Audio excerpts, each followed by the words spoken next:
They say revenge is a dish best served cold. I say it's best served with a side of paperwork and the quiet satisfaction of knowing that, at 67, I finally understood my own worth.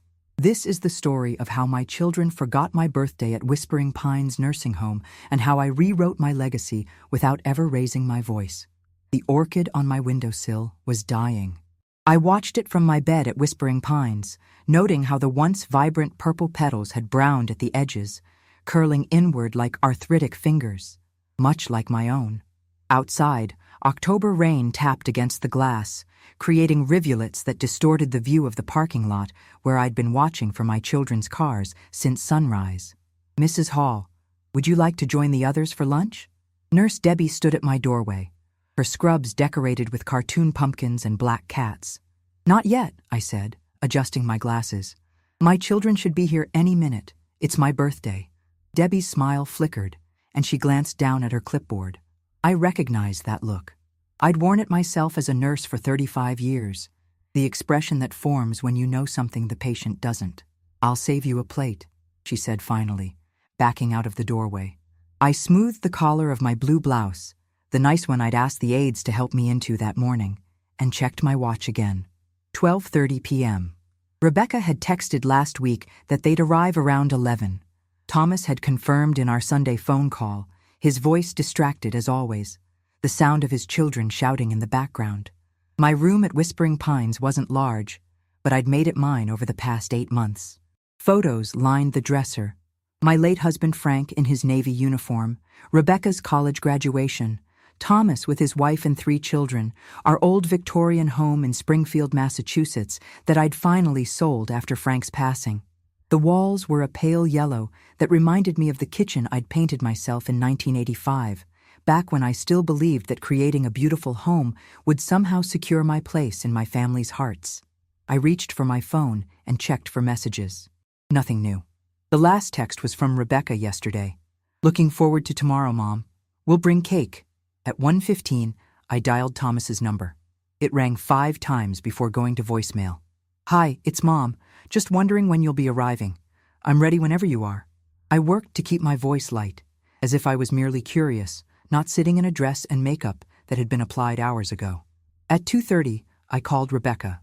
"Mom, I'm so sorry," she answered, background noise suggesting she was at her office. "There's an emergency with one of my clients. I thought Thomas told you we needed to reschedule." "No," I said, watching another raindrop trace its way down the window. "He didn't mention anything. I'll call him right now. Maybe he and Claire can still come with the kids. I'm really sorry, Mom. I'll make it up to you." "It's fine," I said automatically, the way I always did when my children disappointed me. These things happen. By 4 p.m., the rain had stopped, and the late afternoon sun broke through the clouds, casting long shadows across my room. My phone rang, and I grabbed it quickly.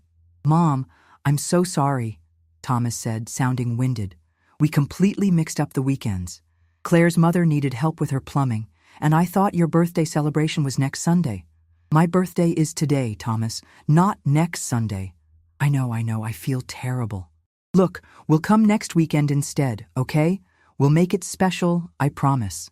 I looked at the small gift-wrapped package on my nightstand, a framed photo of Frank and me on our honeymoon that I'd asked one of the nurses to wrap for me. I'd planned to show my children how the staff here had been kind enough to help me prepare a gift for them, to prove I was still capable of thinking of others. "That would be nice," I said. After we hung up, I sat in the silence of my room. The dinner cart rolled past my door, metal clattering against metal. From down the hall, I could hear the television in the common room, some game show with an audience that laughed too loudly. I'd spent my career as a pediatric nurse, comforting other people's children, while mine were often left with babysitters or Frank when he wasn't on shift at the fire department. I'd worked nights and weekends and holidays, holding the hands of terrified parents while my own family celebrations were postponed or abbreviated. I'd retired at 62, expecting to finally have time with my grown children and grandchildren, only to have Frank diagnosed with heart failure 3 months later. For 5 years, I'd been his caretaker, administering medications, driving to appointments, helping him bathe when his strength failed. Rebecca and Thomas visited occasionally, bringing the grandchildren for brief, chaotic hours before returning to their busy lives. When Frank died last year, they'd both given beautiful eulogies about his strength and sacrifice. No one mentioned mine. The stroke came 4 months after his funeral. Minor, the doctors said, but enough to concern my children about my living alone. They'd found Whispering Pines together, presented it as a temporary solution until I regained my strength. 8 months later, here I still was, my house sold, most of my possessions distributed or stored, my independence a memory. A knock at the door interrupted my thoughts. Nurse Debbie again, this time with a small cupcake on a plate, a single candle stuck in its center. "Thought you might want this," she said, placing it on my side table. "Your family called the front desk, said they couldn't make it, but asked if we could do something small for your birthday." I looked at the cupcake, chocolate with vanilla frosting, and felt something shift inside me. Not sadness, which had been my companion for so long, but something harder, something with edges. "Thank you, Debbie." That was thoughtful of them to call. After she left, I didn't touch the cupcake. Instead, I reached for the notepad I kept by the phone and began to write. First, a list of my assets, the proceeds from the house sale, my pension, Frank's life insurance, our modest investment accounts. Then another list, the local animal shelter where I'd volunteered before Frank got sick, the children's hospital where I'd spent my career, my church, the literacy program at the public library. That evening, I called Patricia Winters, an attorney I'd met during a Whispering Pines seminar on estate planning months ago. I left a message requesting an appointment. The next morning, as I sat in the common room pretending to read a magazine, my phone buzzed with a text from Rebecca. "So sorry about yesterday, Mom. We're all set for next Sunday at 11. Thomas and family will be there too. Love you." I typed back, looking forward to it, and set my phone down. That afternoon, Patricia Winters called back and confirmed she could meet me at Whispering Pines on Tuesday. "Bring any current estate documents you have," she said, "and a list of questions or concerns." I thought of my children, both successful in their careers, both with beautiful homes and families, both too busy to remember their mother's birthday until it was over. I thought of Frank, who'd worked so hard to provide for them, who'd wanted them to have everything we hadn't. "I don't have many questions," I told Patricia. "I think I know exactly what I want to do." That night, I slept better than I had in months. When I woke, I looked at the dying orchid on my windowsill and made a decision. I asked one of the aides to help me repot it, to cut away the dead roots and give it fresh soil. As we worked, I told her about an orchid Frank had given me on our 20th anniversary, how I'd kept it alive for years until we moved to a smaller place. "These things are resilient," she said, gently positioning the plant in its new pot. "People give up on them too easily. They think, because they're not blooming, they're dead, but they're just gathering strength." I smiled at that, thinking of the appointment with Patricia scheduled for the next day and the Sunday visit with my children that I would still keep. They didn't need to know about the changes I was making. Not yet, perhaps not ever. The orchid and I had time, and now, for the first time in years, I had clarity. The days passed quietly as I waited for Sunday. I met with Patricia on Tuesday, my list of assets and intentions clear. She took notes, asked questions about my relationship with my children that I answered honestly but without emotion. By Thursday, she had drafts of the new documents for me to review. "Are you certain about these changes, Rose?" she asked, her reading glasses perched on the end of her nose. "This is a significant departure from your previous arrangements." "I'm certain," I said, signing where she indicated. "My children have their own resources. They don't need mine. These organizations will put the money to good use. And you don't want to discuss this with Rebecca and Thomas before finalizing?" I thought of all the decisions they'd made for me without real consultation. Selling my house, selecting this facility, determining which of my possessions were worth keeping. "No," I said. "This is my decision to make." On Sunday morning, I again asked the aides to help me with my hair and the blue blouse. This time, I didn't watch the parking lot. Instead, I finished my novel and chatted with my neighbor Margaret about her grandchildren's visit the day before. Thomas arrived first, at 11:15, with Claire and the children. They burst into my room bearing balloons, flowers, and wrapped packages, as if the noise and color could erase their absence the week before. "Happy belated birthday, Mom," Thomas hugged me carefully, as if I might break.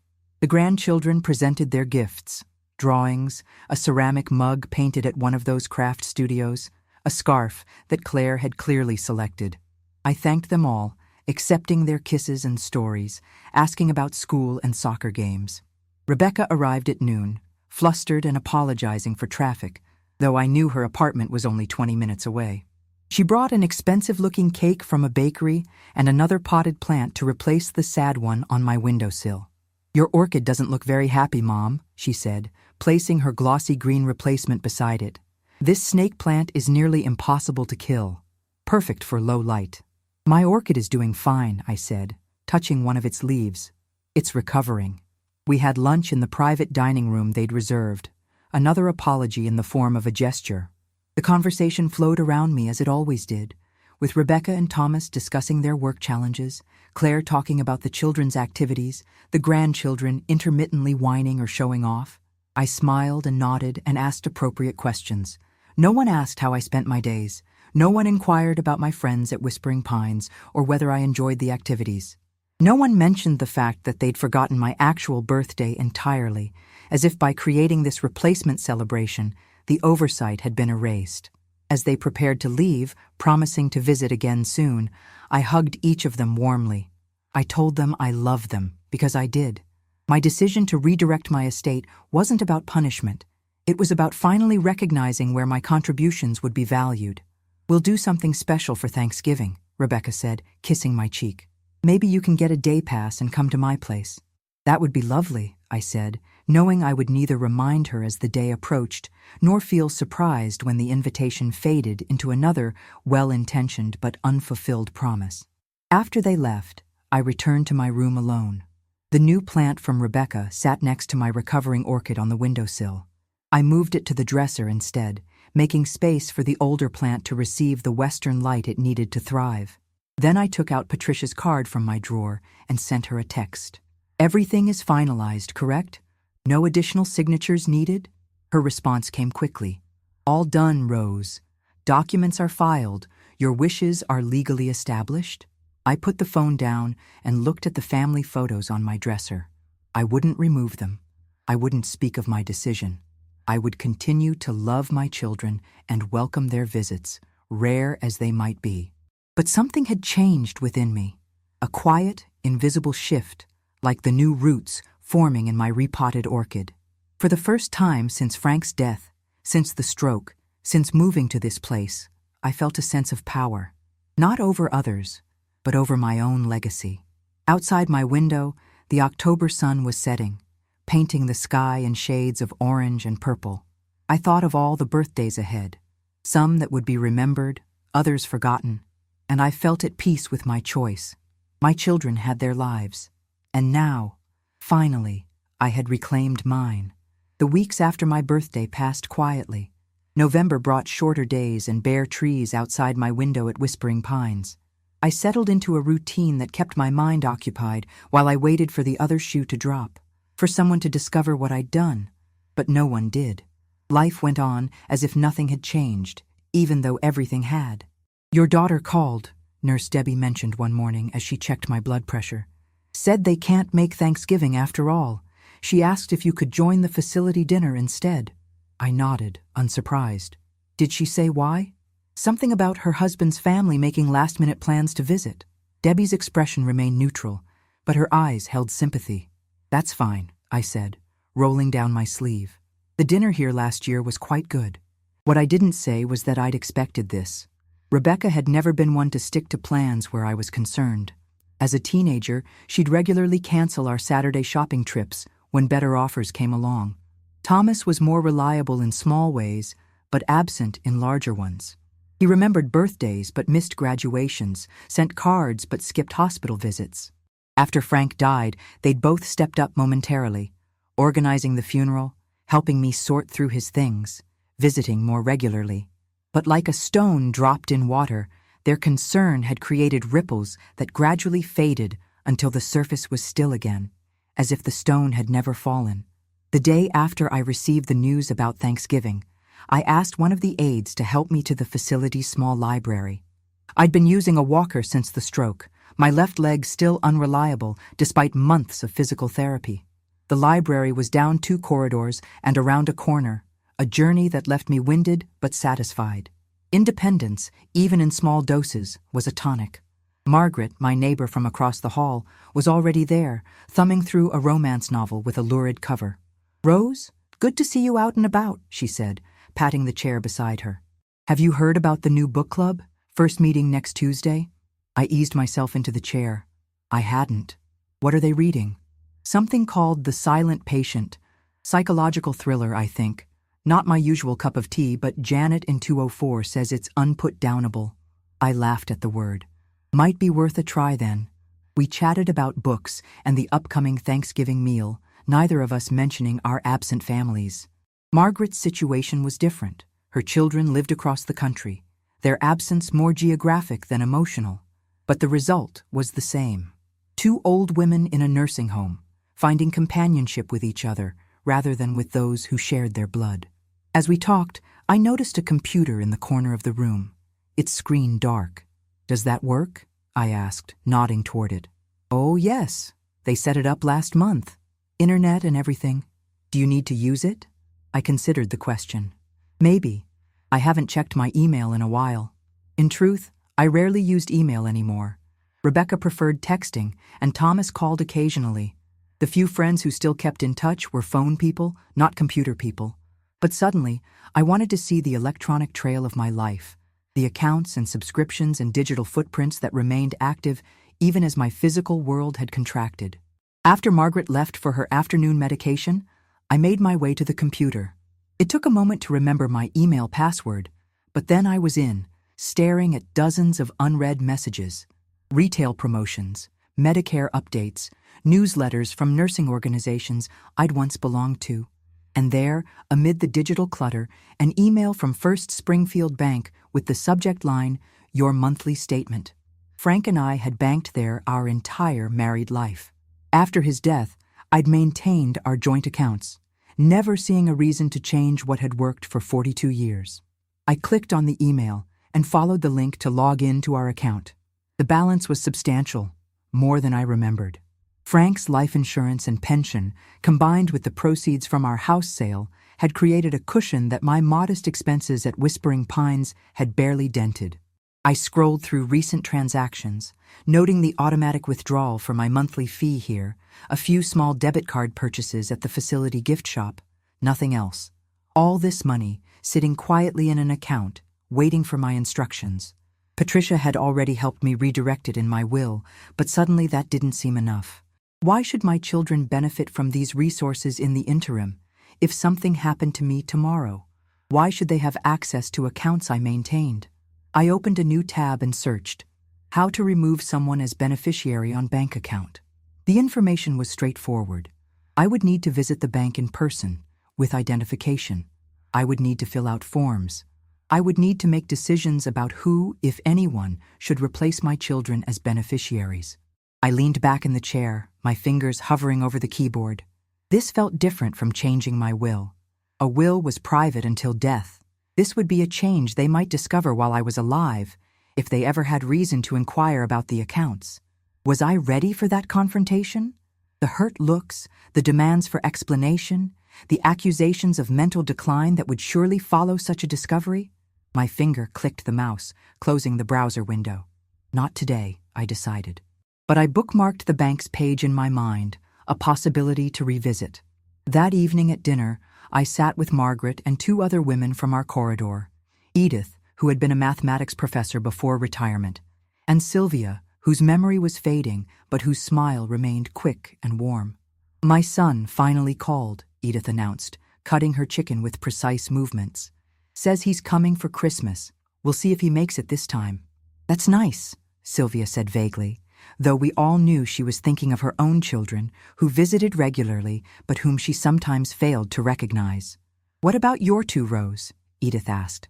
"Any holiday plans?" I took a sip of water before answering. "Nothing definite yet. They're both quite busy with their own families." "Aren't they all?" Edith said dryly. "My son acts like crossing the state line to visit his mother is an Arctic expedition. Meanwhile, he flew to Japan last year for a comic book convention." We all laughed, finding humor in our shared experiences of neglect. It was easier somehow, knowing I wasn't alone in my disappointment, that other women who had raised children with love and sacrifice were sitting in the same dining room, waiting for visits that came too seldom. After dinner, I returned to my room and found a text from Thomas. "Hi, Mom. Hope you're doing well. Rebecca said she told the nurses about Thanksgiving. Sorry about that. We'll definitely see you at Christmas, though. The kids are already excited to show you their lists for Santa." I texted back, "No problem about Thanksgiving. Looking forward to Christmas. Love to everyone." Simple, polite, revealing nothing of my inner thoughts. I'd perfected this tone over decades of motherhood, the voice that covered disappointment with cheerful acceptance, that never burdened my children with the weight of my expectations. But as I set my phone down, I felt that hard-edged something inside me shift again. If my children couldn't make time for me in life, why should they benefit from me in death? If they couldn't drive across town for a birthday or a holiday, why should they have access to accounts it had taken Frank and me a lifetime to build? The next morning, I asked Nurse Debbie about transportation services for residents. "There's a shuttle that goes to the mall on Wednesdays," she said, "and we can arrange private transport for medical appointments. What about personal errands? Banking, for instance?" She looked at me with mild curiosity. "We can probably arrange something. Is it urgent?" "Not urgent," I said, "but important. I'd like to visit my bank branch next week if possible. I'll speak to administration about it. There might be a small fee for private transport." "That's fine," I said. "I can afford it." Those words, "I can afford it," lingered in my mind throughout the day. Yes, I could afford it. I could afford many things. Frank and I had lived carefully, saved diligently, planned for a retirement that he hadn't lived to enjoy. The money we'd accumulated represented decades of night shifts and overtime, of modest vacations and delayed gratifications. And now that money would go where it was valued, where it would do good work. Not to children who couldn't spare a day for their mother, but to organizations that would use it to help others who truly needed support. By the time Debbie returned with confirmation that transportation could be arranged for Tuesday morning, my resolve had hardened into certainty. I would go to the bank. I would change my beneficiary designations. I would quietly, systematically reclaim control over the resources that remained to me. That night, I dreamed of Frank. We were in our first apartment, the tiny place on Maple Street with the leaky faucet and the window that never quite closed. He was in his firefighter uniform, just home from a shift, his face smudged with soot. "What would you do, Frank?" I asked him in the dream. "Am I being petty?" He smiled that crooked smile I missed every day. "You always know the right thing, Rosie. You just second-guess yourself too much." I woke with tears on my face but clarity in my heart. Frank had trusted me with everything, our home, our children, and in the end, his care and comfort. He had believed in my judgment, even when I doubted myself. On Tuesday morning, I dressed carefully in a navy pantsuit I hadn't worn since moving to Whispering Pines. I applied light makeup and secured my silver hair in a neat bun. When I looked in the mirror, I saw not an elderly woman in a nursing home, but Rose Hall, registered nurse, wife of Frank Hall, a woman who had spent her life in service to others, and who was, finally, making a decision that served herself. The transport service arrived promptly at 10. The driver, a young man with a gentle manner, helped me into the van and secured my walker in the back. "First Springfield Bank on Main Street," I told him. "I shouldn't be more than an hour." As we drove through familiar streets, I watched the town where I'd spent my entire adult life slide past the window. The grocery store where I'd shopped every Saturday morning. The park where I'd pushed Rebecca on the swings. The hospital where I'd worked for 35 years and where later Frank had spent his final weeks. Springfield had changed, new buildings rising, old ones repurposed or demolished, but it was still home, still the backdrop to all my memories. I felt a surge of affection for this place that had held my life, even as I prepared to make a change that felt monumental in its small way. The bank looked exactly as it always had. Solid brick exterior, polished wood counters inside, the smell of paper and perfume and floor polish. I made my way to the customer service desk, leaning heavily on my walker. "I'd like to speak to someone about changing my account beneficiaries," I said to the young woman at the desk. She directed me to a private office where Mr. Patterson, a bank officer I vaguely recognized, greeted me with a firm handshake. "Mrs. Hall, what can we do for you today?" I met his eyes steadily. "I'd like to remove my children as beneficiaries on all my accounts and safe deposit box, and I'd like to establish new beneficiaries." He didn't react beyond a slight raise of his eyebrows. "Certainly, we can take care of that for you. Do you have the new beneficiary information with you?" I handed him the list I'd prepared: the children's hospital, the animal shelter, the church, the library program, the same organizations Patricia had included in my will. As Mr. Patterson processed the paperwork, I felt neither guilt nor regret, only a sense of rightness. This was my money, my choice. My children had their own resources, their own lives that evidently had little room for me. This small act of independence wouldn't hurt them, but it might help others who truly needed it. When the final forms were signed, Mr. Patterson shook my hand again. "Everything is in order, Mrs. Hall. Is there anything else we can help you with today?" "No," I said, rising slowly with my walker. "That will be all. Thank you for your assistance." As the transport van carried me back to Whispering Pines, I felt lighter somehow, as if I'd set down a burden I hadn't known I was carrying. The weight of expectation, perhaps, or the lingering hope that my children would somehow transform into the attentive, loving adults I'd raised them to be. That evening, as I sat by my window watching the November twilight settle over the grounds, my phone buzzed with a text from Rebecca. "Hi, Mom, checking in. How are you doing?" I looked at the message for a long moment before replying. "I'm doing just fine, better than I have in a long time." And for the first time in months, perhaps years, it was entirely true. December arrived with a dusting of snow and holiday decorations throughout Whispering Pines. Artificial garlands hung along the corridors, and a large Christmas tree dominated the common room, its ornaments carefully secured to prevent accidents. The staff wore Santa hats and reindeer antlers, their holiday cheer sometimes genuine, sometimes forced for the benefit of residents who might not see another Christmas. I found myself unexpectedly content. The changes I'd made to my financial arrangements had awakened something in me, a sense of agency I thought I'd lost somewhere between Frank's death and my arrival at Whispering Pines. I joined the book club Margaret had mentioned, surprising myself by enjoying The Silent Patient despite its dark themes. I began attending the weekly chair yoga sessions, my body responding to the gentle stretches with less pain than I'd anticipated. "You're looking well, Mrs. Hall," Dr. Patel remarked during my monthly checkup. "Blood pressure's down and you're moving more easily." "I feel better," I admitted. "More myself." He made a note in my chart. "Sometimes adjustment to a new living situation takes longer than we expect, but it seems you've found your footing." I smiled at his choice of words, thinking of my unreliable left leg, still weaker than the right but growing stronger with daily exercise. Finding my footing. Yes, that was exactly what I'd been doing, in more ways than one. As Christmas approached, I received a flurry of texts from both Rebecca and Thomas, confirming their plans to visit on Christmas Eve. Thomas would bring his family in the afternoon. Rebecca would arrive later with dinner for us to share in the private dining room she'd reserved. Unlike Thanksgiving, these plans seemed solid, with specific times mentioned and details arranged. Part of me remained skeptical, waiting for the inevitable cancellation. But another part, the part that had been taking quiet, decisive action, was curious to see my children now that I'd changed my relationship to them in ways they couldn't yet perceive. Would they sense the difference in me? Would they notice that I no longer waited by the window, watching for their cars? That I no longer rearranged my schedule in anticipation of their visits? That I had, in some essential way, released them from the center of my emotional life? A week before Christmas, I received an unexpected call from an unfamiliar number. "Rose Hall?" a woman's voice asked when I answered. "Yes, speaking." "This is Emily Winters, Patricia's daughter. I'm calling because my mother had a heart attack yesterday.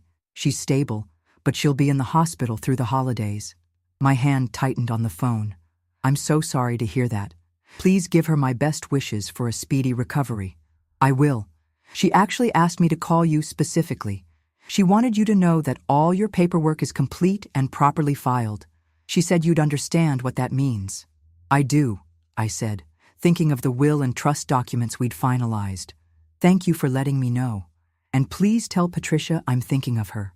After we hung up, I sat on the edge of my bed, considering the strange connections that formed and reformed throughout life. Patricia, a woman I barely knew, had taken the time to ensure I received this message while recovering from a heart attack. Meanwhile, my own daughter had forgotten my birthday entirely. It wasn't fair to make such comparisons, I knew. Patricia was my attorney, paid for her services. But there was something in her consideration that touched me deeply. The recognition that my peace of mind mattered, that my arrangements were important enough to warrant a hospital bedside phone call. That evening in the dining room, I mentioned Patricia's heart attack to Margaret. "That's the attorney who helped you with your will, isn't it?" she asked, keeping her voice low. We'd become close enough that I'd shared the broad outlines of my decision, if not all the emotional details. "Yes." Her daughter called to let me know everything's in order. Margaret nodded approvingly. "Smart woman, your attorney.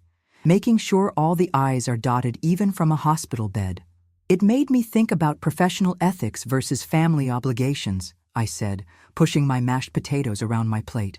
Why some relationships seem to carry more weight than others. "Blood isn't always thicker than water," Margaret replied. "Sometimes the family we choose is more reliable than the family we're born with, or the one we create." I thought about that as Christmas Eve approached.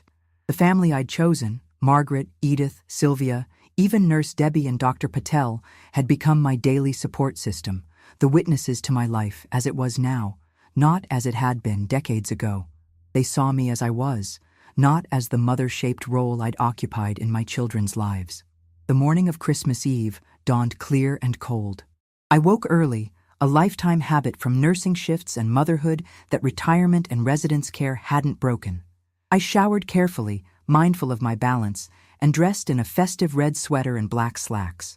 I applied makeup lightly, foundation, mascara, a touch of lipstick, and arranged my hair in the style that had become my signature over the years, a simple chignon at the nape of my neck. The woman in the mirror looked back at me with clear eyes. 67 years old, lines etched around her mouth and eyes, silver hair where chestnut had once been, but unmistakably herself, Rose Hall. Not just someone's mother or widow, a whole person with choices still to make. Thomas and his family arrived at 2:00, precisely when they'd said they would. I heard them before I saw them, the excited voices of the grandchildren in the corridor, Thomas's deeper tones giving instructions about behavior and inside voices. They appeared in my doorway like a holiday tableau. Thomas and Claire in coordinating sweaters, the children scrubbed and combed, bearing wrapped packages and tins of homemade cookies. "Merry Christmas, Mom!" Thomas swept into the room, bending to kiss my cheek. The children followed. Emma at 12, already showing signs of the teenager she would soon become. Jacob at 9, still childishly enthusiastic, and Lily at 6, shy and watchful as always. They hugged me carefully, as they'd been taught to do, and presented their gifts with rehearsed phrases of holiday cheer. I found myself observing them almost as if from a distance, noting the changes since I'd seen them last. Emma was taller, her face thinning toward adolescence. Jacob had lost another tooth. Lily's hair was longer, tied back in an elaborate braid that must have been Claire's handiwork. "You all look wonderful," I said, accepting a cookie from the tin Claire offered. "Tell me what you've been up to since Thanksgiving." This launched them into a detailed account of school projects, sports achievements, and holiday preparations. I listened attentively, asking questions at appropriate intervals, admiring phone photos of their decorated house and the enormous tree Thomas had selected this year. It was a pleasant visit, filled with the kind of surface conversation that characterized most of our interactions. No one mentioned my missed birthday or the canceled Thanksgiving plans. No one asked how I'd spent the intervening weeks or whether I felt lonely in this place. We existed in a carefully maintained bubble of festive pleasantries, unthreatened by deeper emotions or uncomfortable truths. After an hour, the children grew restless, and Claire suggested they visit the common room to see the facility's Christmas tree. "I'll take them," she offered. "Give you and Thomas a chance to catch up." When they'd gone, Thomas settled into the chair beside my bed, his large frame making the institutional furniture seem smaller. At 42, he still resembled the boy he'd been, the same cowlick at his crown, the same crease between his eyebrows when he concentrated. "How are you really doing, Mom?" he asked, his voice softening now that we were alone. I considered deflecting with my usual, "I'm fine," but something prompted me to offer a more honest response. "I'm doing better than I was," I said. "I've made some friends here, found some activities I enjoy. My health is improving slowly." He nodded, looking relieved. "That's good to hear. We worry about you, you know." "Do you?" The question slipped out before I could censor it. Thomas blinked, surprised by my directness. "Of course we do. You're our mother." "Yes, but sometimes I wonder what that means to you and Rebecca now. What role I still have in your lives." He shifted uncomfortably. "Mom, you'll always be important to us. We've just been so busy lately with the kids and work and everything." "I understand busy, Thomas. I was a full-time nurse while raising you and Rebecca. Your father worked 24-hour shifts at the fire station. We were busy too." The crease between his eyebrows deepened. "It's different now. Everything moves faster. There are more demands." "Perhaps," I conceded. "Or perhaps priorities have changed." An awkward silence fell between us. I hadn't meant to create this tension, hadn't planned this conversation at all. But now that we'd started, I felt an unexpected desire to continue, to speak truths that had long gone unspoken. "When your father was dying," I said carefully, "he worried about you and Rebecca, about whether you'd be all right without him.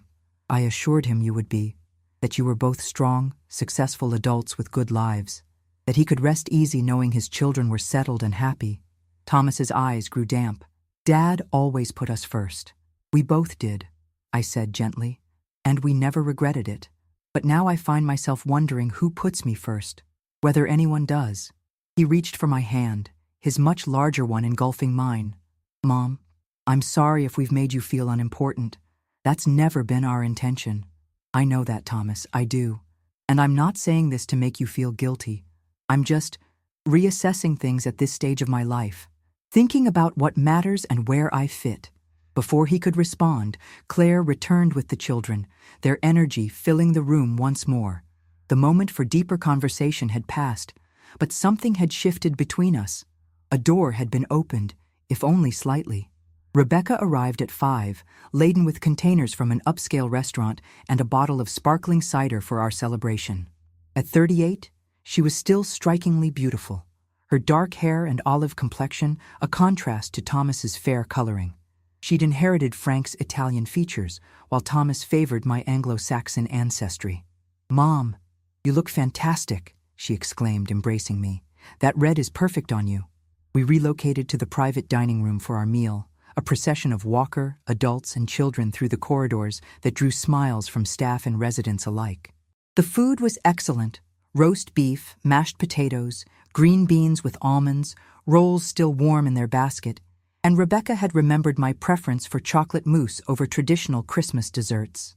Throughout the meal, I watched my family interact, Thomas and Rebecca falling into the familiar rhythm of sibling banter, Claire mediating between the children's squabbles, everyone making an effort to include me in conversations while simultaneously talking around me, as if certain topics might be too taxing for my comprehension. It was pleasant. It was familiar. It was, in many ways, exactly what I'd hoped for during those lonely months after moving to Whispering Pines. And yet, I felt a curious detachment, an emotional distance that hadn't been there before. I loved them, fiercely, completely, without reservation. But I no longer needed them in the way I once had. I no longer measured my worth by the frequency of their visits or the attention they paid me. I no longer waited by windows, watching for cars that might not come. As the evening drew to a close, gifts were exchanged. I received a digital photo frame from Thomas and Claire, pre-loaded with family pictures, a cashmere cardigan from Rebecca, handmade cards from the grandchildren. I gave them each small presents I'd purchased through the facility's shopping service. Books chosen with care, a scarf for Rebecca in her favorite shade of blue, toy cars for Jacob that matched the collection he'd started. No one would ever know that these gifts, these moments of normal family celebration, were happening against the backdrop of my quiet rebellion.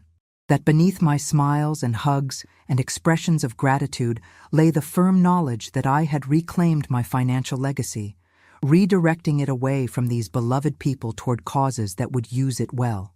When they left, first Thomas and his family, then Rebecca, I returned to my room alone, tired but oddly energized. I placed my new gifts carefully on the dresser beside the photos of younger versions of the same people who had just departed. My phone buzzed with a text from Rebecca. "Lovely evening, Mom. Merry Christmas?" I replied with similar sentiment, then set the phone aside and went to the window.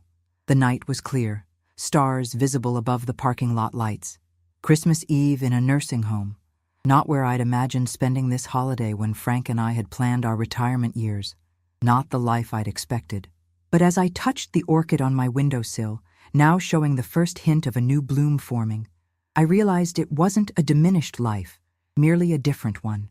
And in some ways, in the clarity of purpose I'd found, in the independence of thought I'd reclaimed, it was a life more authentically my own than the one I'd lived for decades as mother, wife, caretaker.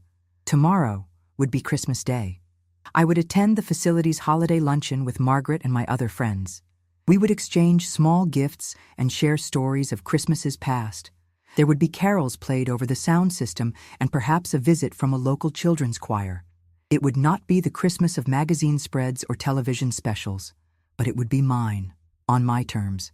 And that, I was discovering, made all the difference. Winter settled over Whispering Pines with a vengeance in January. Snow piled against the windows, and the radiators clanked and hissed as they struggled to maintain warmth in the aging building. Many residents retreated to their rooms, hibernating until spring, but I found myself restless, eager for activity despite the weather. "We should start a walking club," I suggested to Margaret one morning at breakfast. "Just around the corridors, keep our muscles from atrophying completely." She looked at me over her reading glasses. "Who are you, and what have you done with Rose Hall? 3 months ago, you barely left your room." I laughed. I've had a change of perspective. The truth was more complex than I could explain, even to Margaret, who had become my closest friend at Whispering Pines. The quiet rebellion I'd begun in November had expanded, growing from financial rearrangements into a broader reclamation of my life. I'd started physical therapy again, pushing myself harder than the therapist sometimes recommended. I'd joined the residence council, offering suggestions for improvements to the meal service and activity calendar. I'd even begun writing in a journal each evening, recording my thoughts and memories in a way I hadn't done since college. The walking club became a reality by mid-January, just 5 of us at first, making slow circuits of the corridors, leaning on walkers or canes, but moving purposefully. Within 2 weeks, our numbers had doubled. By February, the administration had taken notice and assigned an aide to accompany us, formalizing what we'd begun informally. "See what you started?" Margaret said, as we completed our 3rd lap one morning. "A revolution of the ambulatory." I smiled at her joke, but there was truth in it. Small changes could lead to larger ones. Individual actions could affect a community. I'd seen it happen throughout my nursing career.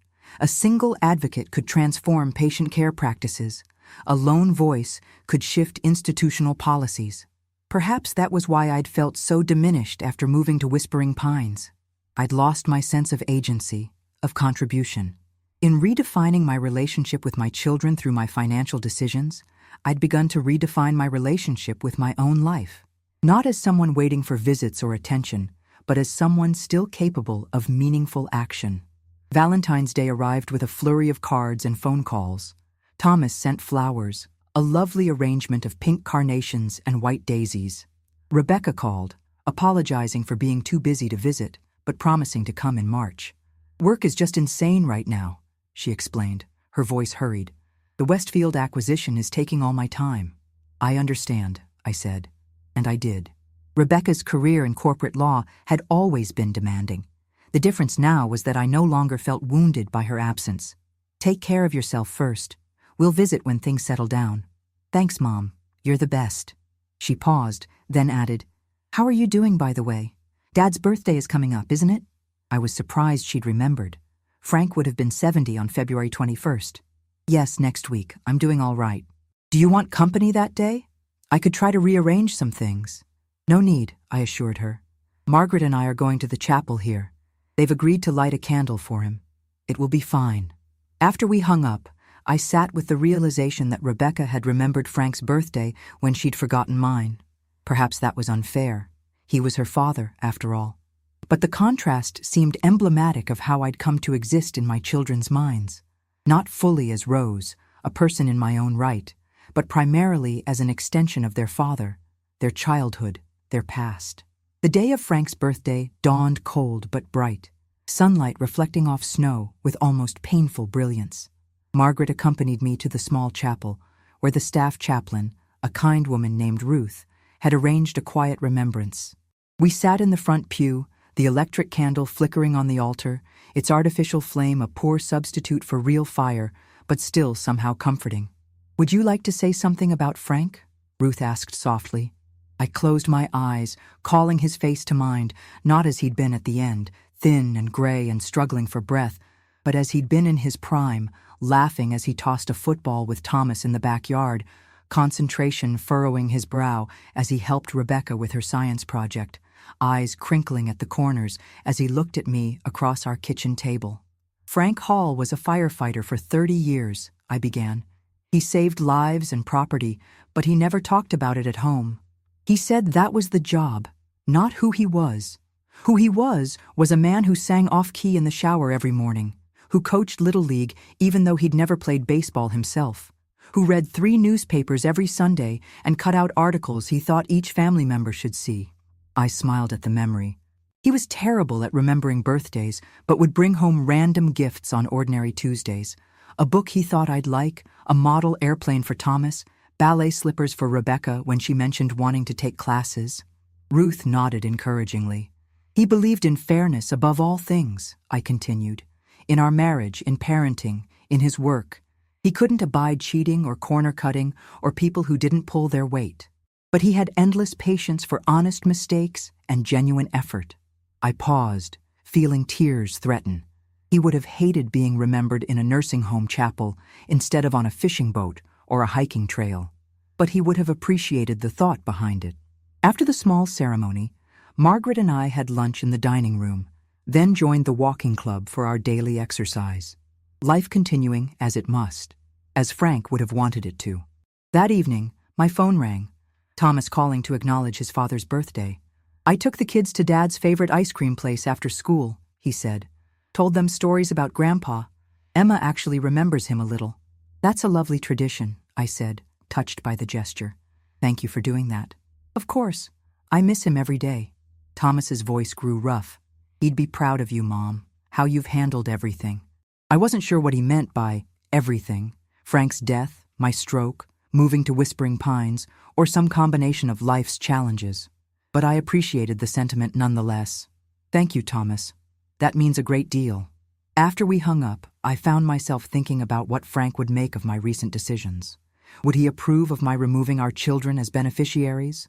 Would he understand my quiet rebellion against being taken for granted? I thought he might. Frank had valued independence and dignity throughout his life. He'd worked until retirement age, even when he could have taken an early pension, saying he wasn't ready for the rocking chair yet. He'd insisted on mowing our lawn himself well into his 60s, waving away Thomas's offers of help with good-natured stubbornness. And he'd been fiercely protective of me, even as I'd been of him. Once, when a doctor had addressed questions about my health to him instead of me, Frank had redirected firmly. "You'll want to ask my wife. She's the patient and the nurse. I'm just the guy who drives her home." No, Frank wouldn't have begrudged me this reclamation of self. He might even have encouraged it. March arrived with thawing temperatures and the first hints of spring.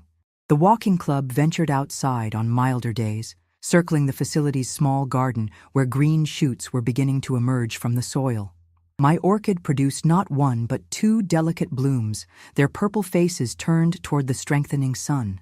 Patricia Winters recovered from her heart attack and called to check on me. "Just making sure everything's as you want it," she said. "No second thoughts about the arrangements we made?" "None," I assured her. "In fact, I've expanded on them. I visited the bank and changed my account beneficiaries as well." "Comprehensive planning," she approved. "That's always wise. Have you discussed any of this with your children?" "No," I said, "and I don't intend to." "That's certainly your prerogative," Patricia said after a moment. Though, in my experience, financial surprises after death can complicate the grieving process. I considered her words carefully. I understand that. But this isn't about punishment. It's about directing my resources where they'll do the most good. My children have successful careers and comfortable lives. They don't need my money. Very true.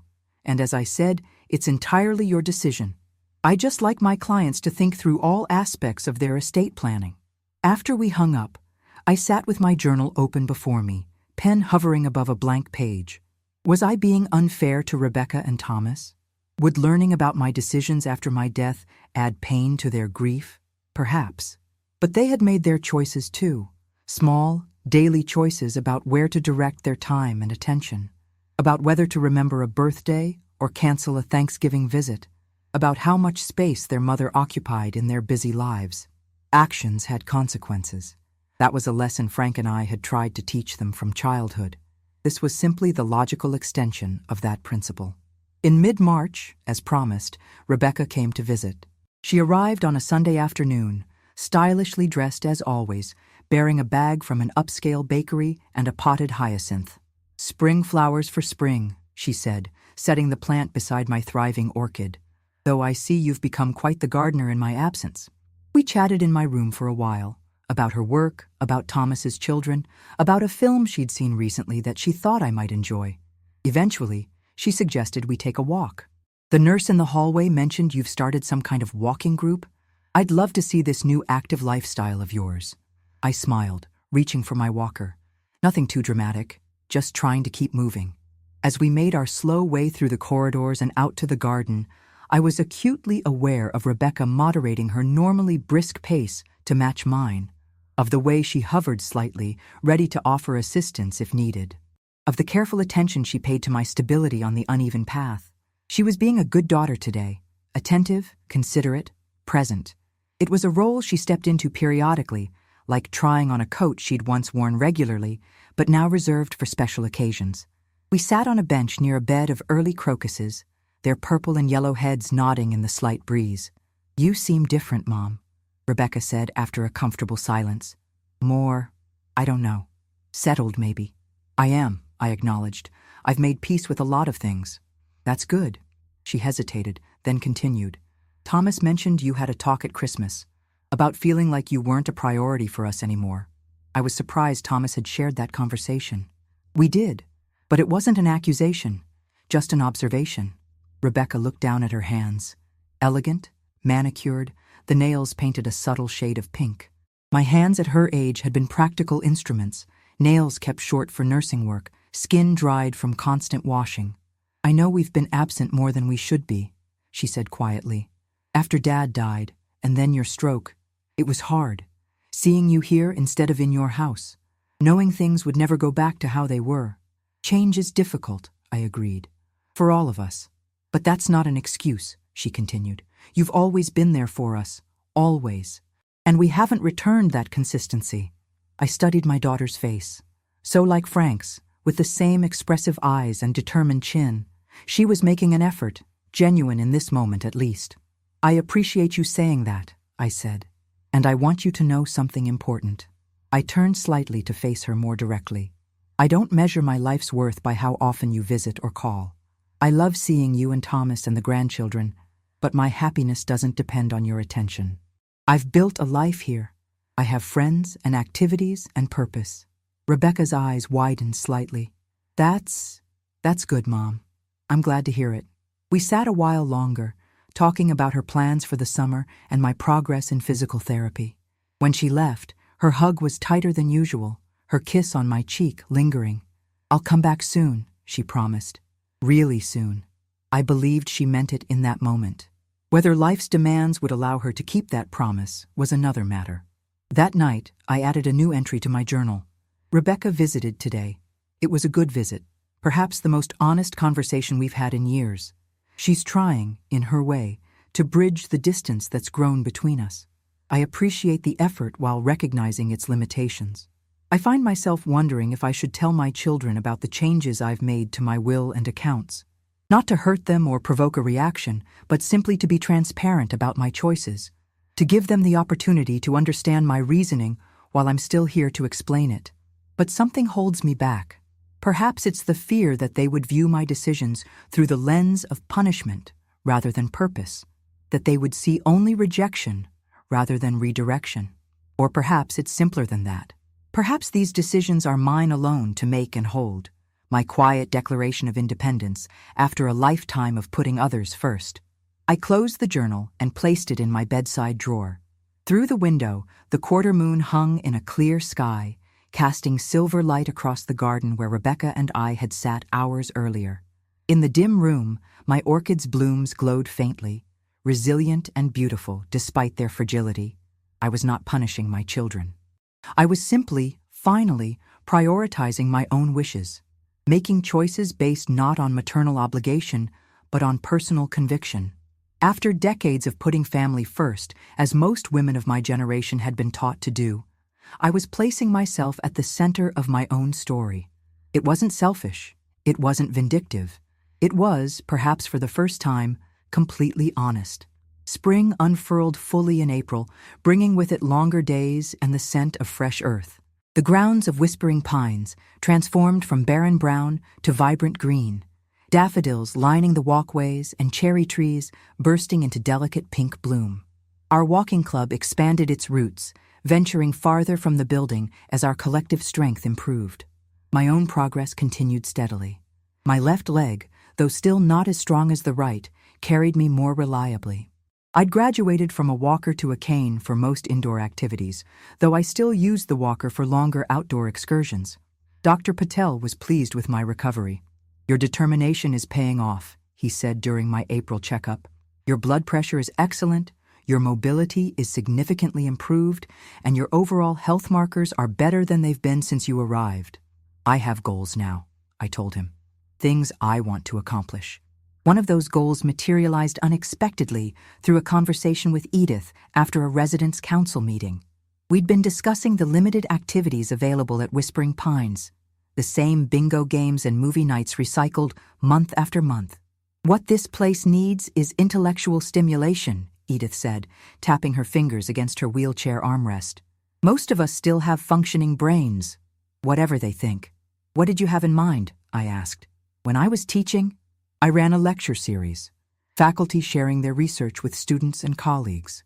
Nothing fancy, just an hour of presentation followed by discussion." She looked at me thoughtfully. "We have a wealth of knowledge and experience sitting in these rooms, Rose. Former teachers, doctors, engineers, artists. Why not tap into that?" The idea took root immediately. Within days, Edith and I had drafted a proposal for a resident-led lecture series. We presented it to the activities director, a harried young woman named Jenny, who seemed perpetually overwhelmed by her responsibilities. "This would actually make my job easier," she said, reviewing our plan. "You're basically organizing it yourselves. I just need to reserve the space and put it on the calendar. And perhaps provide some basic refreshments," Edith added. "Tea and cookies go a long way toward building an audience." By the end of April, we had scheduled our first 3 lectures. Edith would speak about mathematics in nature. A retired high school history teacher named George would discuss the Civil War battle that had taken place near Springfield. And Margaret had volunteered to share her knowledge of bird migration patterns, gleaned from decades of amateur ornithology. "What about you, Rose?" Edith asked as we finalized the schedule. "You must have fascinating stories from your nursing career." I hesitated. Public speaking had never been my forte. Frank had been the storyteller in our family, holding dinner guests rapt with tales from the firehouse or accounts of local history. I had always been more comfortable listening than talking, more suited to one-on-one conversations than addressing a room. "I'll think about it," I said. "Maybe for the second series, if this one goes well." The first lecture, Edith's presentation on the Fibonacci sequence and its appearance in sunflowers, pine cones, and seashells, drew 23 residents, nearly a third of Whispering Pines' ambulatory population. Jenny seemed astonished by the turnout.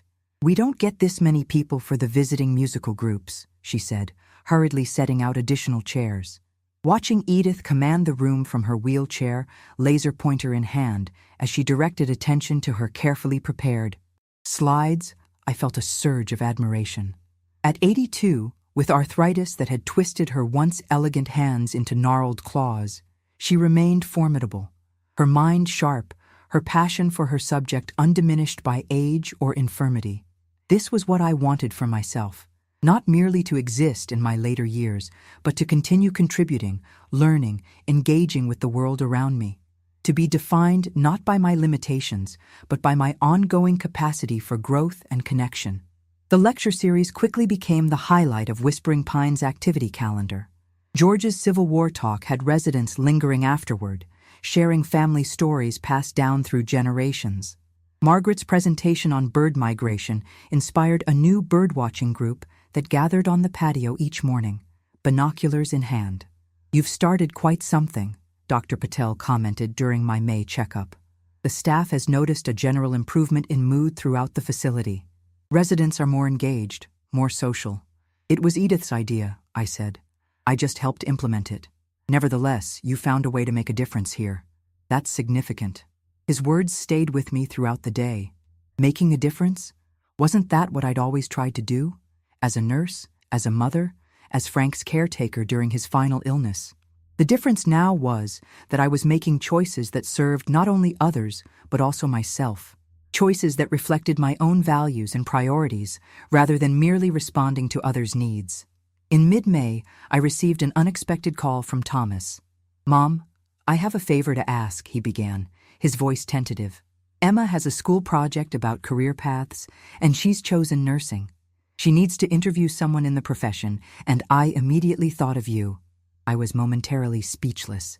In all the years since my retirement, neither Thomas nor Rebecca had shown much interest in my nursing career.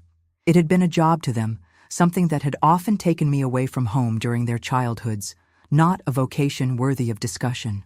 "I'd be happy to talk with her," I said when I found my voice. "When would she like to do this interview?" "Actually, we were hoping to come visit this weekend. Saturday afternoon.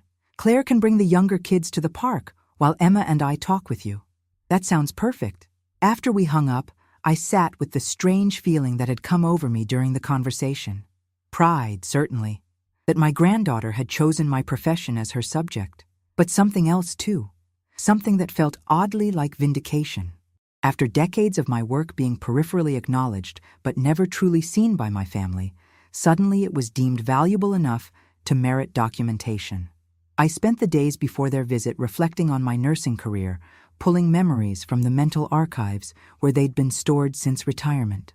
My first job at Springfield General in 1980, still wearing the white uniform and cap that would soon become obsolete. The transition to the pediatric ward 2 years later, where I'd found my true calling. The countless children I'd cared for, some who recovered and left with grateful parents, others who slipped away despite our best efforts. The changes in medical technology and practice I'd witnessed over 35 years, the improvements in treatment, the shifts in hospital culture. When Saturday arrived, I dressed with care in a blue blouse and navy slacks, my silver hair freshly washed and styled. I applied light makeup and selected small pearl earrings Frank had given me for our 30th anniversary. Not that Emma would notice such details, but they mattered to me. A visual reminder of the professional woman I had been, and in many ways still was. Thomas and Emma arrived promptly at 2. My granddaughter had grown even in the months since Christmas, taller, more poised, her childhood roundness giving way to adolescent angles. She carried a notebook and what appeared to be a small recording device, her expression serious and focused. "Thanks for doing this, Grandma," she said after our initial greetings. "My teacher says primary sources are the best for this kind of project." "I'm honored you thought of me," I replied, genuinely touched by her earnestness.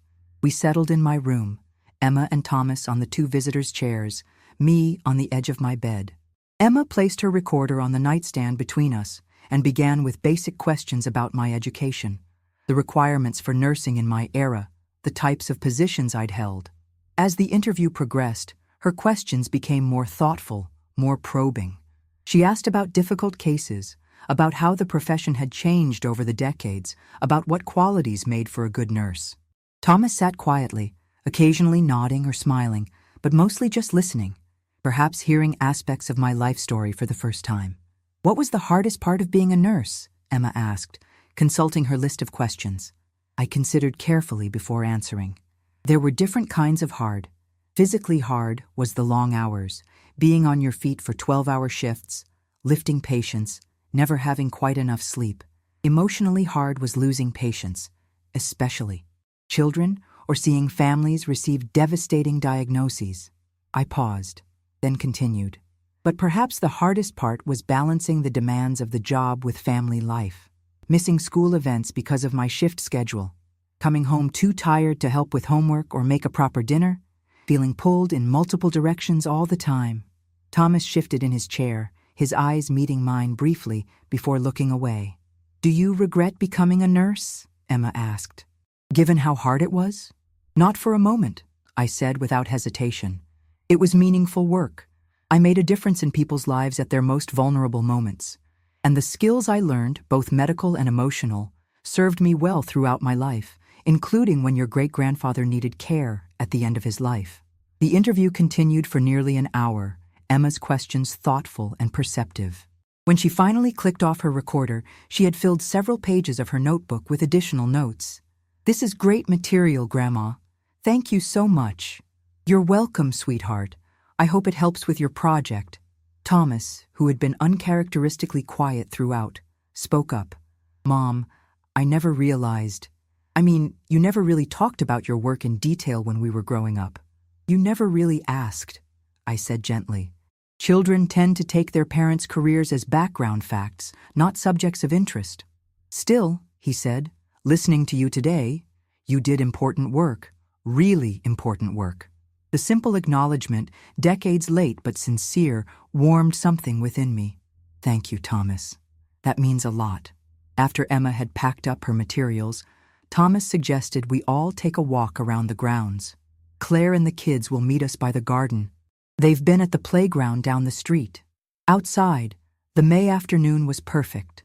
Warm sunshine, a light breeze, the scent of freshly cut grass and blooming lilacs. I used my cane, moving more confidently than I had in months. We strolled slowly along the winding path that circled the facility, Thomas shortening his stride to match mine, Emma walking slightly ahead, taking photos of butterflies with her phone. "You're getting around really well, Mom," Thomas observed. "The physical therapy must be working." "That and the daily walking club," I said. "Movement begets movement. The more I do, the more I can do." "I've been thinking about our conversation at Christmas," he said after a moment. "About priorities and making time for what matters." I glanced at him, surprised by the sudden shift in topic. "Oh? Yeah. I've been making some changes at work. Delegating more, leaving the office by 6 most days, being more present for the kids' activities." He hesitated. "And I've been thinking we should have you over to the house more often. Not just for holidays. Regular Sunday dinners maybe, once a month at least." The offer was genuine, I could tell. Thomas had been reflecting on our relationship, on his role as a son, and was trying to make amends in his way. "That would be lovely," I said, meaning it. Despite the changes I'd made to my financial arrangements, despite my growing independence, I still valued my connection with my children and grandchildren, still wanted to be part of their lives, even as I reclaimed the boundaries of my own. We reached the garden where Claire waited with Jacob and Lily, who ran to me with excited updates about the playground slide and swings. The family visit continued pleasantly. Ice cream on the patio, a tour of the facility's new library corner, promises of future visits and phone calls. When they left, I felt a complicated mix of emotions: gratification at having my professional life finally acknowledged, warmth from the family connection, but also a lingering sadness for all the years when such recognition and inclusion had been absent. That evening, I added to my journal, "Today, Thomas and Emma came for an interview about my nursing career." Hearing myself speak about those years, the challenges and rewards, the patience I remember, the changes I witnessed, reminded me of the woman I was for so long, the professional identity that often took a back seat to my roles as wife and mother. It felt validating to have Emma's interest, Thomas's belated recognition, but it also highlighted how seldom my work has been centered in family conversations over the years, how infrequently my expertise or experience has been sought or valued. This isn't unique to me, of course. Many women of my generation found their professional accomplishments overshadowed by their family roles, appreciated more for the dinners they prepared and the birthdays they remembered than for the skills they brought to their workplaces. Perhaps this is part of what I'm reclaiming now, not just financial autonomy, but the acknowledgement of my whole self, the nurse as well as the mother, the woman as well as the wife, the individual with values and convictions that exist independently of my relationships to others. Thomas offered more regular family dinners, which I welcome. But I find myself wondering, if I had never changed my will or my account beneficiaries, acts they know nothing about, would this new attention be forthcoming? Or is this simply the natural evolution of a son recognizing his mother's mortality as she ages? I choose to accept the gesture at face value, to embrace the connection without cynicism. But I also choose to continue on my path of self-reclamation. The two are not mutually exclusive. I can love my family, enjoy their company, and still direct my legacy according to my own values. In fact, I'm beginning to think that's exactly what Frank would have wanted for me. Not mere survival after his death, but true living on my own terms. I closed the journal and placed it in its drawer. Outside my window, the sunset painted the sky in shades of pink and gold. Another day ending, another beginning tomorrow. Each one a gift, an opportunity, a choice. My orchid now boasted 3 open blooms, their delicate faces turned toward the window. In the garden below, the cherry blossoms had given way to small green fruits that would never ripen in New England's short summer. Beauty transitioning to possibility, then to something new altogether. Like me, no longer just waiting, no longer just surviving, becoming, even at 67, someone I hadn't known I could be. Summer arrived with unrelenting heat, turning the Whispering Pines grounds into a shimmering mirage by mid-morning. Our walking club shifted to early dawn excursions, venturing out before the sun climbed too high. The lecture series continued indoors, drawing consistent crowds despite the temptation of air-conditioned rooms and afternoon naps. In June, I finally agreed to give a presentation of my own. Not about nursing specifically, that ground had been covered in Emma's interview, but about the evolution of pediatric care during my career. I spent weeks preparing, requesting old photographs from Springfield General's archives, organizing my thoughts into a coherent narrative about how children's medical treatment had transformed between 1980 and 2015. The preparation absorbed me completely. I found myself waking early, mind already sorting memories and anecdotes, considering which would best illustrate the dramatic changes in care practices. I consulted medical journals online, through the facility's library computer, fact-checking my recollections against published research. I practiced my delivery with Margaret, who offered gentle critiques and encouragement. "You're positively glowing these days," she commented after one rehearsal. "I've never seen you so energized." "It feels good to use my brain this way again," I admitted. "To organize information, to teach, to share something valuable." The day of my presentation arrived, a sweltering Thursday in late June. The activity room was filled beyond capacity. Extra chairs brought in from the dining area to accommodate not just residents, but several staff members who had expressed interest in the topic. Standing at the front of the room, pointer in hand like Edith before me, I felt a momentary flutter of nervousness. Then I looked out at the attentive faces. Margaret in the front row, Edith beside her in her wheelchair, Nurse Debbie standing against the back wall, Dr. Patel, who had made a special trip to attend, and found my voice.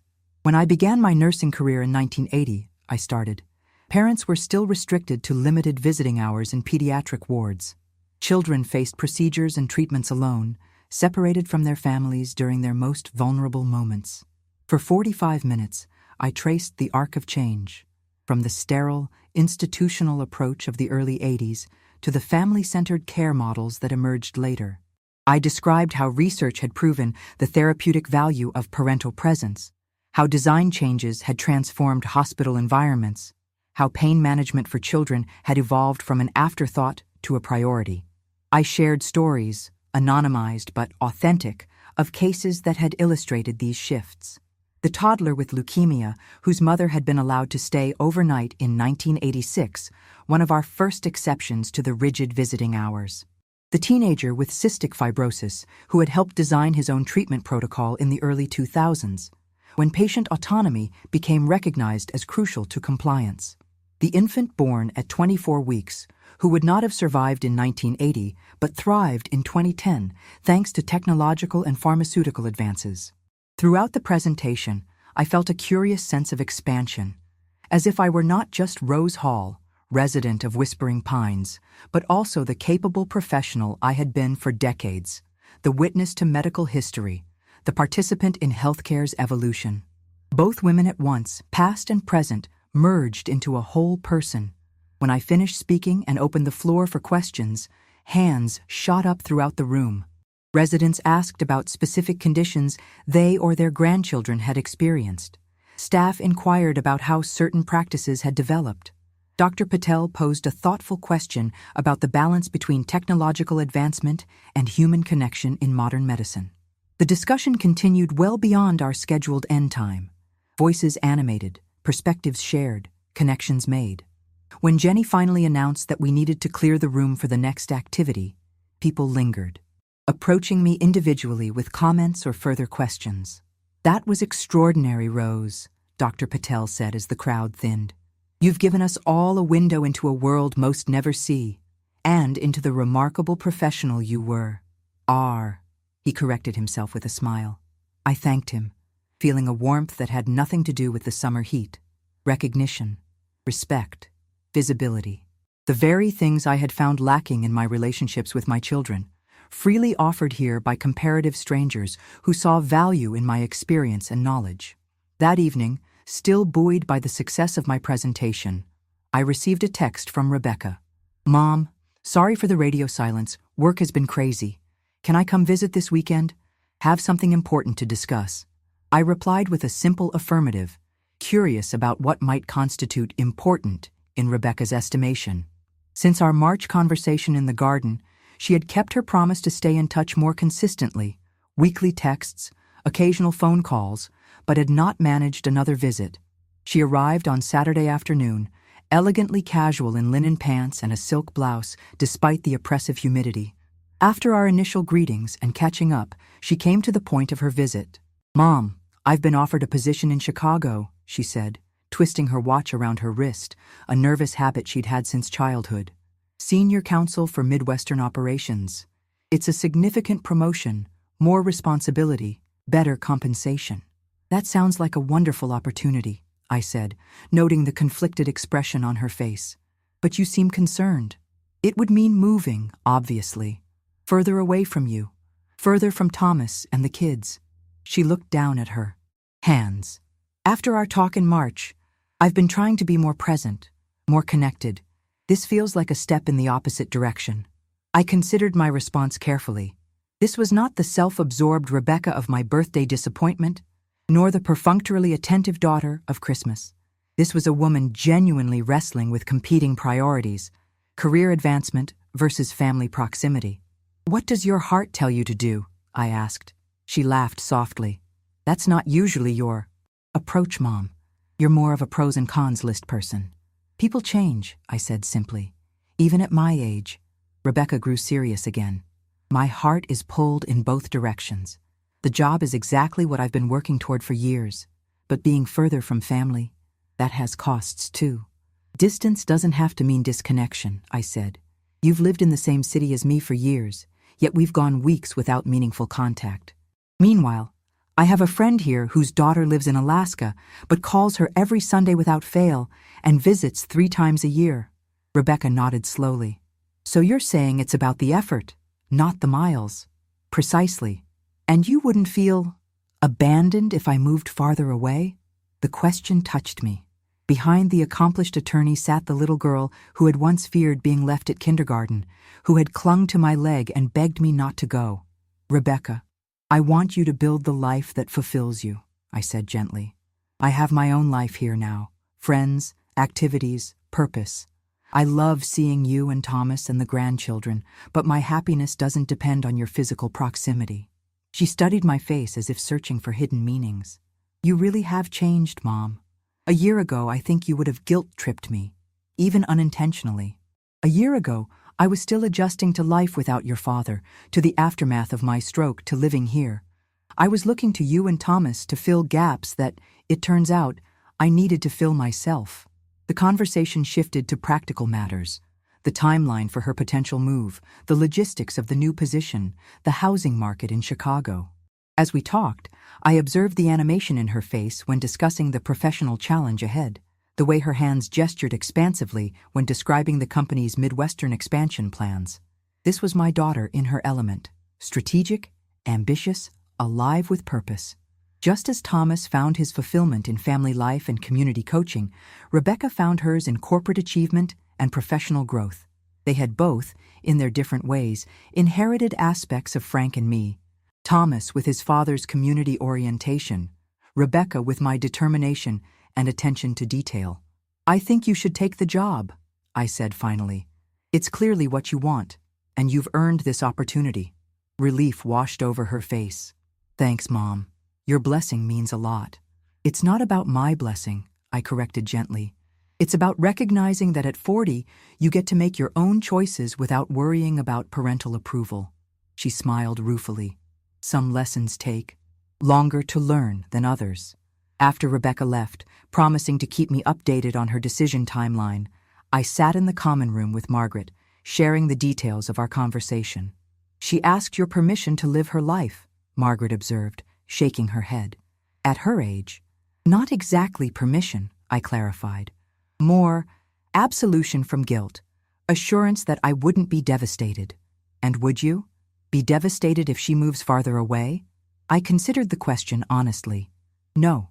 I'll miss the potential for visits, but the reality is that her moving won't significantly change our relationship. We'll still text, still call occasionally. She'll still visit when she can. The substance will remain the same. Just as your financial decisions won't fundamentally change your relationship with your children," Margaret noted shrewdly. "You still love them. You're still their mother. You've simply redirected resources according to your values." "Exactly," I said, struck by the parallel I hadn't articulated. "It's about authenticity, not rejection." In July, the heat wave intensified, confining many residents to air-conditioned interiors. I continued my morning walks, but curtailed other outdoor activities, focusing instead on a new project that had emerged from my successful lecture: a written history of nursing at Springfield General, compiled from my own experiences and those of other retired nurses in the area. I'd contacted the hospital's community relations department, proposing the project as part of their upcoming centennial celebration. To my surprise and delight, they had responded enthusiastically, offering access to their archives and expressing interest in publishing the finished product as part of their commemorative materials. The work gave structure to my days and purpose to my thoughts. I conducted phone interviews with former colleagues, spent hours at the facility's computer documenting stories and changes, collaborated with a hospital archivist who visited Whispering Pines twice to review my progress. In the midst of this productive period, I received news that Rebecca had accepted the Chicago position and would be moving in September. Thomas invited me to his home for a farewell dinner in August before her departure. "Just family," he assured me when I expressed concern about managing steps at his house. "We'll help you navigate everything, and you can rest whenever you need to." The prospect of leaving Whispering Pines, even for an evening, was both exciting and daunting. I hadn't ventured beyond the facility grounds and the occasional medical appointment since Christmas, when we'd discovered that such excursions exhausted me completely. But I was stronger now. My physical therapy had progressed steadily, my daily walking had built endurance, and my cane provided adequate support for most situations. After consulting with Dr. Patel, who approved the outing with certain precautions, I accepted Thomas's invitation. The evening of the family dinner arrived, a slightly cooler August day that hinted at the coming fall. Thomas came to collect me himself, helping me navigate from my room to his car, stowing my cane in the back seat, ensuring my comfort for the 15-minute drive to his home in the suburbs. "Rebecca's already there with Claire and the kids," he said as we drove. "She wanted to help prepare everything." His house appeared through the car window, a handsome colonial with a well-tended garden and a basketball hoop over the garage. The home of a successful family, secure in their place in the world. Frank would have been proud to see it, to know that his son had established himself so well. Thomas helped me up the 3 front steps, his arm steady beneath mine. Inside, the house smelled of roasting chicken and fresh flowers. Rebecca greeted me with a warm hug, looking more relaxed than she had during our discussion of the Chicago move. The grandchildren appeared from various corners. Emma with a shy smile, Jacob with exuberant energy, Lily with a drawing she'd made specially for the occasion. Claire guided me to a comfortable armchair in the living room, positioning a footstool beneath my feet and ensuring I had a clear view of the family gathered around. It was thoughtfully done, an acknowledgement of my physical limitations without making me feel diminished by them. As we shared the meal Thomas and Claire had prepared, conversation flowed easily. Rebecca's plans for her new apartment in Chicago, Emma's upcoming start of 8th grade, Jacob's soccer team prospects, Lily's dance class aspirations. I contributed stories from the lecture series at Whispering Pines and updates on my nursing history project, pleased to find genuine interest in my activities. "Maybe you should give your nursing presentation at my school sometime, Grandma," Emma suggested. "My health sciences teacher would love it." "I'd be happy to consider that," I said, touched by the invitation. "Once you're back in session." After dinner, as Claire and the children cleared the table, Thomas and Rebecca exchanged a glance I couldn't quite interpret. Then Thomas cleared his throat. "Mom, we have something we'd like to discuss with you," he began. "About your living situation." I felt a prickle of wariness. "Oh?" Rebecca leaned forward. "We've been thinking, with my move to Chicago, maybe it's time to reconsider whether Whispering Pines is the right place for you long term." "What do you mean?" I asked, though I suspected I knew exactly what was coming. "You're doing so much better now," Thomas said.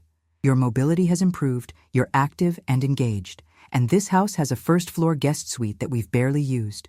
We thought maybe you'd consider moving in with us." I looked between my two children, seeing the earnestness in their expressions. They meant well.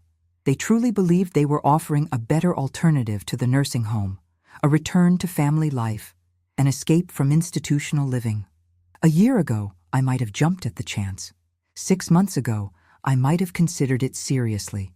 But now, looking at their hopeful faces, I knew with absolute certainty that Whispering Pines, with its lecture series and walking club, its garden where Margaret and I discussed books, its community of peers who saw me as a whole person, had become my home.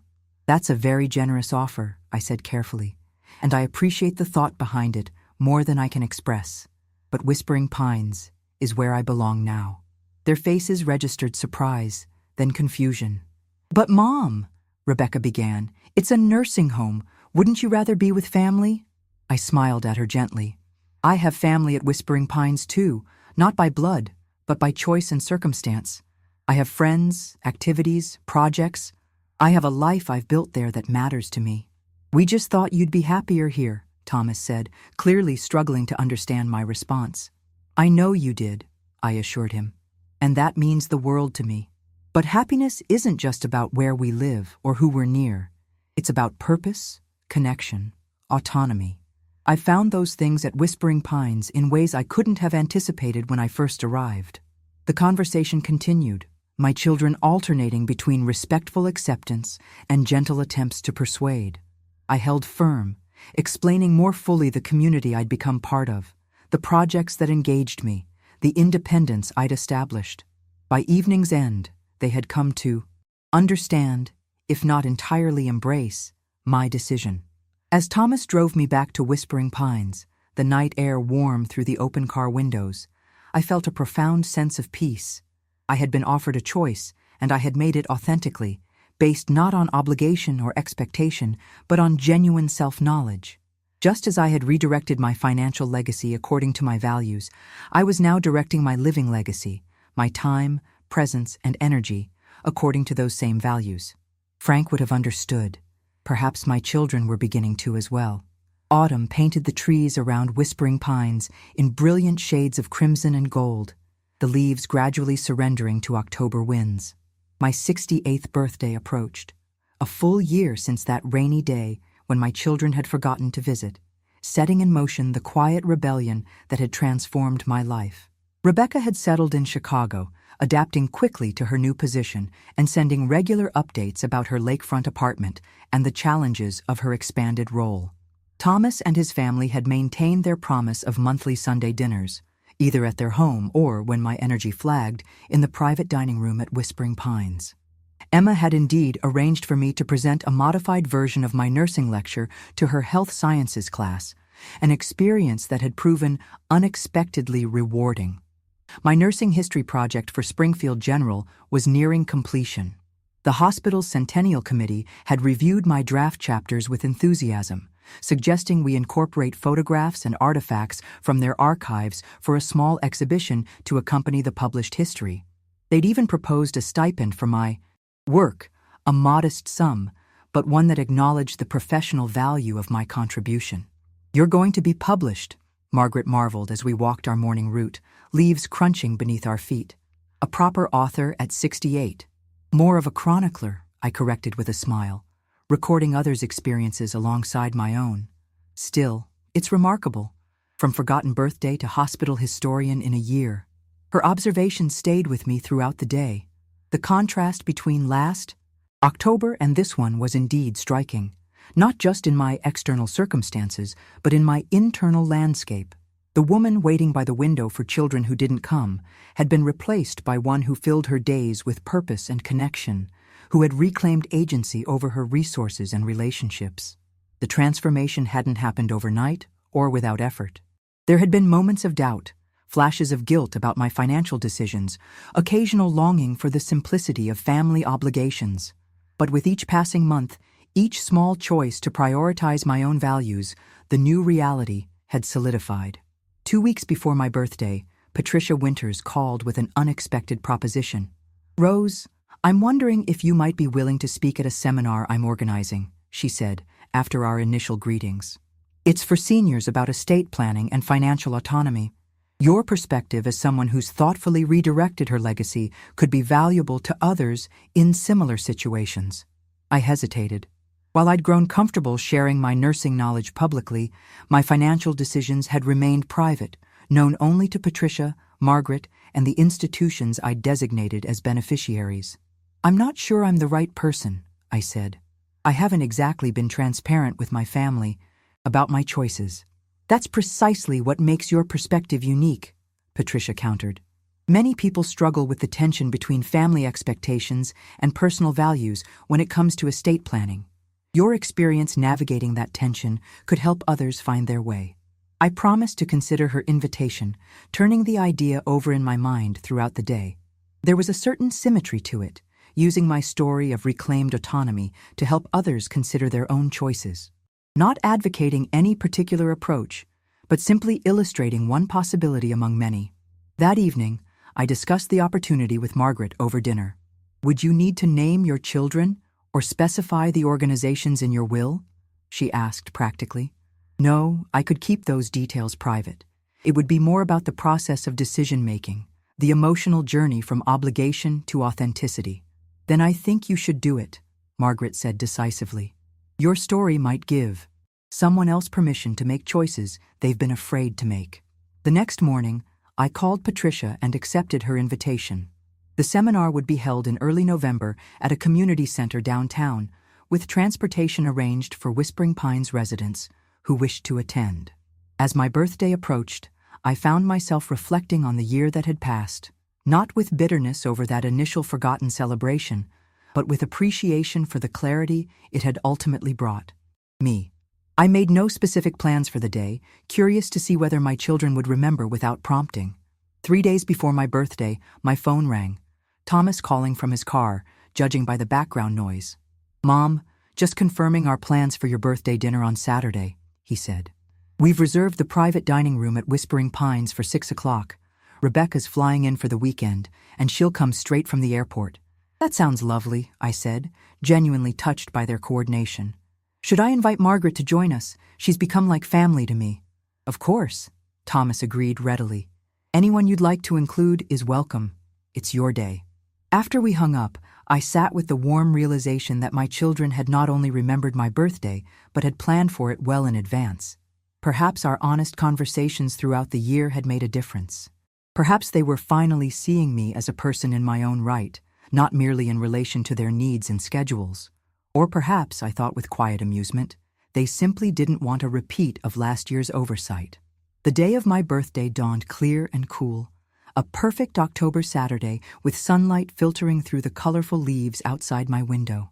My orchid, which had continued its cycle of dormancy and rebirth throughout the year, displayed a single new bloom, perfectly formed and delicately fragranced. Messages began arriving early. Texts from former colleagues who'd participated in my nursing history project.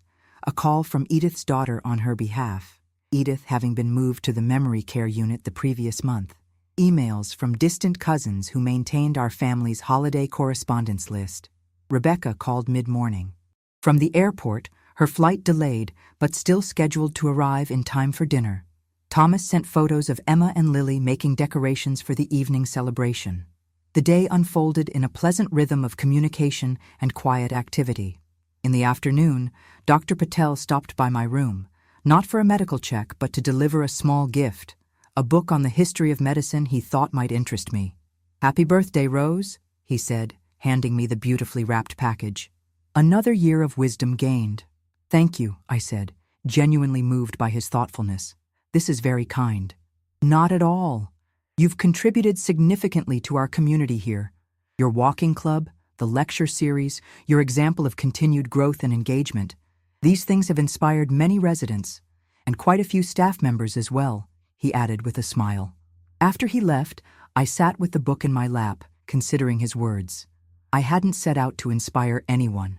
I'd simply been trying to reclaim my own agency, to direct my resources according to my values, to create meaning in this unexpected chapter of my life.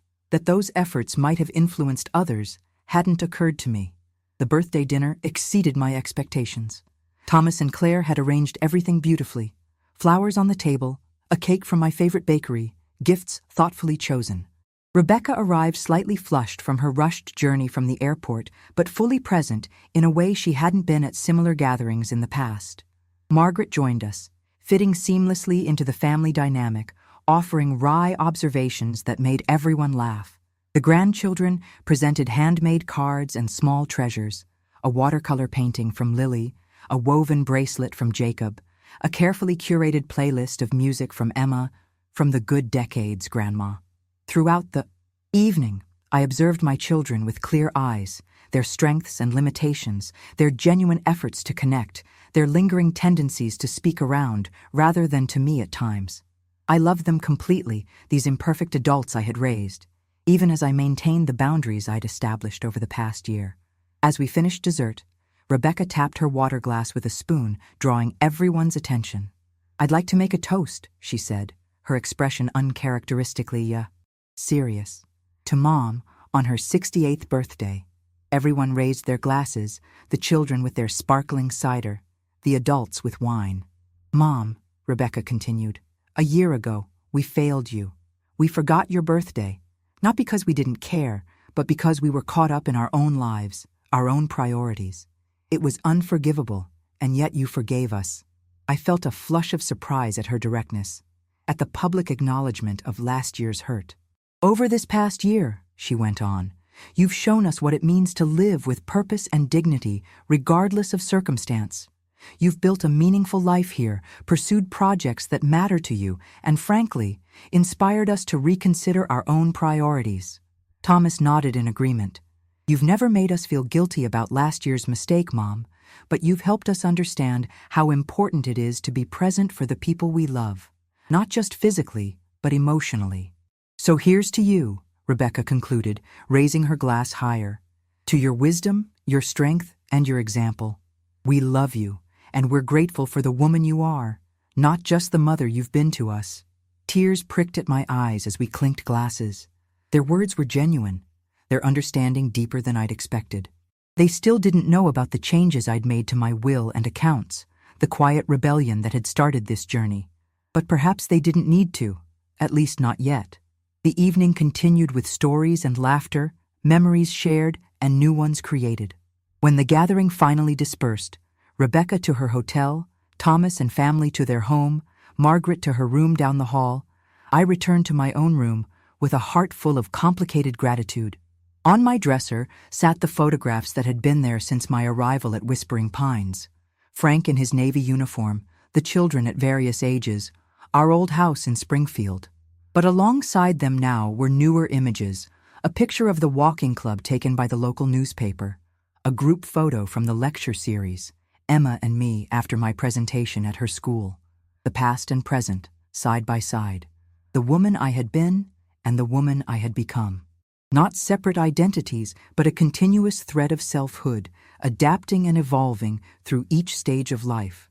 I prepared for bed with my usual routine, medications arranged in their organizer, teeth brushed, face washed, nightgowns smoothed. At 68, these simple acts of self-care carried a weight of gratitude. Each day was a gift not guaranteed, each comfortable night a blessing to acknowledge.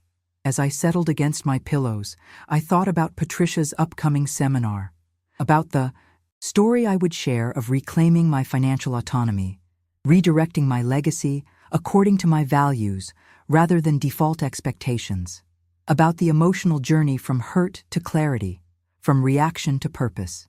I would not present my choices as the only right path or suggest that everyone should make similar decisions. Each person's circumstances, relationships, and values were unique. What mattered was the process, the thoughtful consideration of options, the alignment of resources with deeply held convictions, the courage to make choices that might not be understood by others. My children had grown this year, becoming more attentive, more respectful of my personhood beyond motherhood. Would that growth have happened without my quiet rebellion? Perhaps. Perhaps not. What mattered was that we had all changed, evolving in our understanding of ourselves and each other. They still didn't know about my will, about the redirection of resources away from them toward causes I believed. Someday they would discover this final declaration of independence. Perhaps they would be hurt initially, confused by what might seem like posthumous rejection. But I hoped they would eventually understand that my decisions reflected not a lack of love, but an abundance of clarity about what mattered most to me. In the meantime, we would continue our Sunday dinners and birthday celebrations, our phone calls and text messages, our shared moments of connection. I would love them completely, enjoy their company thoroughly, appreciate their place in my life, and I would continue building this unexpected third act, writing my nursing history, speaking at Patricia's seminar, walking with Margaret at dawn, participating in the residence council, finding purpose and meaning in each day I was granted. My orchid stood sentinel on the windowsill, its single perfect bloom catching the last light of day. I remembered how it had been dying when I first arrived at Whispering Pines, how I'd asked for help repotting it, cutting away dead roots, giving it fresh soil and a second chance. Now it thrived, not constantly blooming, but following its natural cycle of rest and regeneration, beauty emerging in its own time.